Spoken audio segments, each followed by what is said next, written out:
Welcome back to the Primal Kitchen. I'm Dr. Rose Petrilla, the Primal Professor. So if you're new here, I am a retired professor. I'm a professor emerita. I'm a physical therapist, and so I'm not a medical doctor. I'm a doctor of physical therapy, but I'm also a primal health coach. And I usually don't make recipes on camera or from the kitchen, but I am today because I've been known to make a really good chicken soup. And in this family, I've been keto for 6 years and recently went carnivore for 4 months now. My husband is reluctantly keto, but he's coming around. And then my son, who's neither. So I want to show you how you can take this one meal and make it work for a person who's on keto, a person who's carnivore, and a person who just wants regular chicken soup. Okay, so today I'm starting with a whole chicken that's raw. It's beautiful. No antibiotics. I get it at my local store. I'm going to put that in. Okay. And what I will also do is, these are the ingredients. This is a yellow onion. So I'll probably cut this in half because it's a pretty big onion and put that in. And I grew carrots, these stubby carrots in my garden. Well, they got nice and fat, so I cut it in half. You can see how fat it is. It's short and stubby. But this is perfect for the stock. And as a carnivore person, I'm not going to eat the onion and the celery and the carrot, but I'm going to have the flavor in the stock or the broth.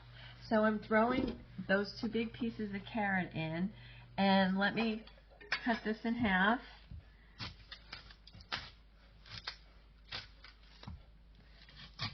Now, the onion is not from my garden. This is from the store, but it's a nice big half. And I've seen some people leave the skin on. Of the onion, I'm taking the skin off. And I will throw that in. Now, as far as I don't use any chicken broth or anything from the pantry as far as chicken stock or chicken broth, I can cook it on the stove at real low and slow, and it is delicious. Today I'm going to do it in the pressure cooker, and then I'll let you know how long it takes. I do 2 rounds, I think, of like 40 minutes, and then let it sit there slow. In goes the half onion. And the pressure cooker just speeds up the process, and it's really good. And the last thing I'm going to use, this is a regular flour vase, but I picked one of the stalks of celery, or celery bunch from my garden, and I've been using it.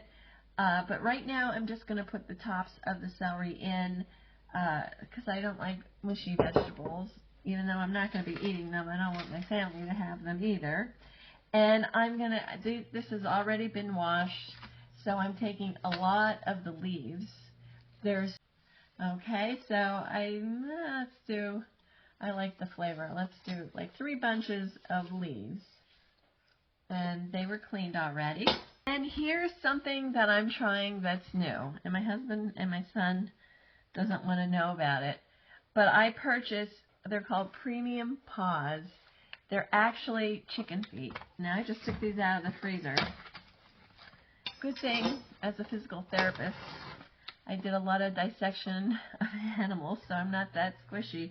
And I also did a cadaver, so I'm looking at feet here. All right, chicken feet. So they're very clean, and they have a ton of collagen in it. So I don't know how many I should put in. I'm thinking I don't need that many. I'm going to think what I think. Let's see, 2, 3, 1, 2, 3, 4, 5, 6. 4 of these chicken feet in, and I'll keep the other part frozen. I don't think I need to do all of it. And here's the other thing, and I'll show you this.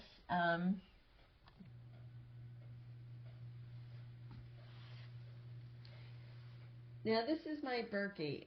It's a filtered water system, and I'm going to use filtered water to fill up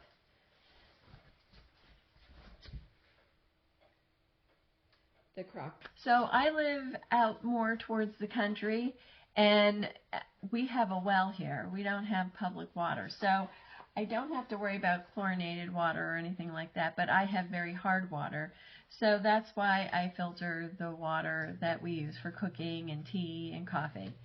And I'm going to fill that up, and then I'll show you what everything looks like in the pot. And while that's filling up, I'm going to cook this on high pressure. I'll do 20 minutes, let it come to room, naturally release, take a look at the broth, see what it's looking like, and then I'll probably do a second round of 20 minutes. And at that point, if the broth is strong, then I'll take out the big pieces of everything. If not, I might then just cook it on low. And if you're using a pressure cooker, you need to, there's a max fill line, so I wanted to check that. All right, I'm going to put it in. It looks beautiful. Let me show you. This is what the inside of the pressure cooker looks like. The water lines up. We have the onion in here. The chicken is submerged. You have the celery leaves. And I'll show you what it looks like when we're done. And before I go, I'll just show you here.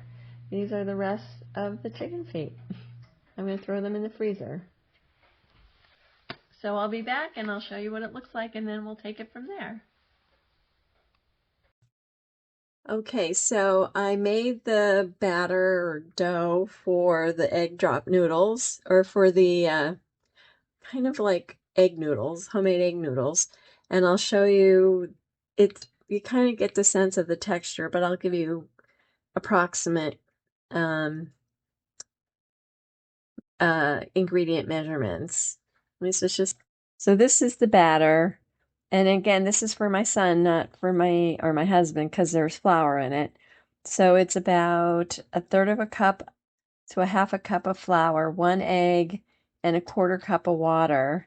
And you get this gluey kind of consistency. Okay, and then I'll show you how I do this. So I have the boiling water waiting. I'm not doing it in the soup. Yeah, I would, because I think the flavor of the noodle's better. Okay, let's get that lined up. And then I just take some batter on there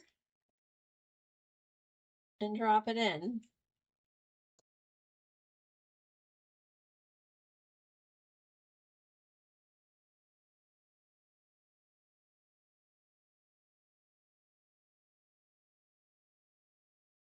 Okay, and they cook up.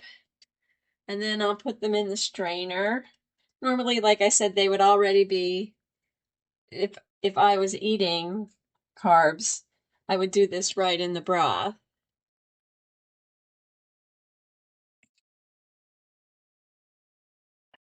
So this is really not the feature of the, because this is a low carb channel. But what I am trying to demonstrate here, we have someone in the family that does eat carbs, and 2 of us don't. And it's just a little bit of an extra mile I'm going for my son, who walks about 22,000 steps a day, so he doesn't have a carb issue yet. He has my genes, though. All right, so let me just get the rest of these in, and I'll show you what they look like when they're done. I just have to show you again, this broth is so beautiful, and before I put the celery in or everything else, I want you to look again at the color. It was cooling a little bit on top of the stove. I just turned it on again, and you could just see the collagen on top, and it has all the good fat from the skin, and then the bones were in there, so it's very nutritional with the collagen, the minerals from the bone, just so many. It the schmaltz, you know, the fat, the chicken fat is the schmaltz. There's so many vitamins in there. And in Pennsylvania today, we're having a cooler day, so it's the perfect day for a great bowl of soup. So here's what the broth looks like again. You can see all that good collagen on top because it was starting to congeal already, like cool, and all that good fat. It's starting to come up to a boil now. So many nutrients in there. Putting nothing else into it, and just having a cup of this broth every day in the wintertime when you're cold is a good daily habit to get into. Okay, there they are. They're like a dumpling. They're really not a noodle. I make them nice. I don't make them thin. I make them big and chunky. And again, they're wonderful. I make them for my son, and with that good chicken stock and broth, oh my gosh, it's so delicious. And on a cold day like today, just warms you up from the inside. And I'll show you how I make the more egg drop soup, like a Chinese egg drop soup for me and my husband. And then what I'll do is beat about 6 or 7 eggs, and when the water's boiling, before I put all that chicken and other stuff in, I will drizzle the eggs, the beaten egg in there, and that's how you get the egg drop soup. And then we can just add the separate. If you know, I'm going to have a lot of chicken in my broth. I'm not going to take carrot or onion. I have all the flavor from the celery leaves, the onion, and the carrot, but I will put the carrot and onion in my husband and son's soup. And I'll show you what those bowls look like when we're all done. Okay, so now I'm going to show you how I separate the chicken and all the veggie on the cutting board. And I'm adding a lot of chicken to my bowl of soup. It's a very healthy portion, and I put a little bit of onion in there. And I didn't show the dropping, but I just beat 6 or 7 eggs while the broth was simmering, and that's the egg drop. And I'm adding the broth and the egg drop to my bowl, as you see there, and I'm making sure I'm getting a lot of broth. I mean, you could just tell how rich the broth is, and breaking the eggs up a little bit there.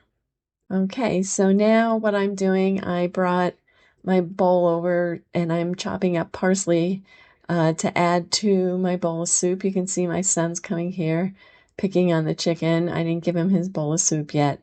Now, in his bowl of soup, I would be adding the chicken, the celery, the onion, and the carrots, and then those dumpling noodles that I made. I'm not going to show him his, you know, sometimes that triggers people, from what I hear from the comments. I'm just showing you the keto and carnivore version, but I showed you how I made those noodles. Now, what I'm showing you here is Pecorino Romano cheese. That adds a beautiful flavor to it as well, and it's definitely keto, and it's one of the hard cheeses, and it adds a nice flavor. I generously add pepper and salt. Now, I don't add it to the stock because my husband's not a great salt person. My son, so I let people add it. Okay, there it is. You can see it's full of chicken. Look at the color of that broth. And the yellow that you see is the egg drop in there. I don't have the noodles that I gave my son. Oh, there's a little piece of carrot in there. I'm not going to fret over that. But it is very hearty. I put a lot of salt and pepper on it, and that's fresh parsley from my garden. It's totally nutritious meal and very satisfying. Now, the leftover chicken and carrots, I'm going to put that back in the pot. And that's how I do it. My son had the homemade egg noodles. I didn't have that. I just had the chicken, the flavor and the aromatics in the broth, which tastes amazing, and a little bit of fresh parsley from the garden. And I like to put in Romano cheese into my soup, and salt and pepper and the egg. That's it. Thanks for spending the day with me in my kitchen, the Primal Kitchen. I'll see you in the next video.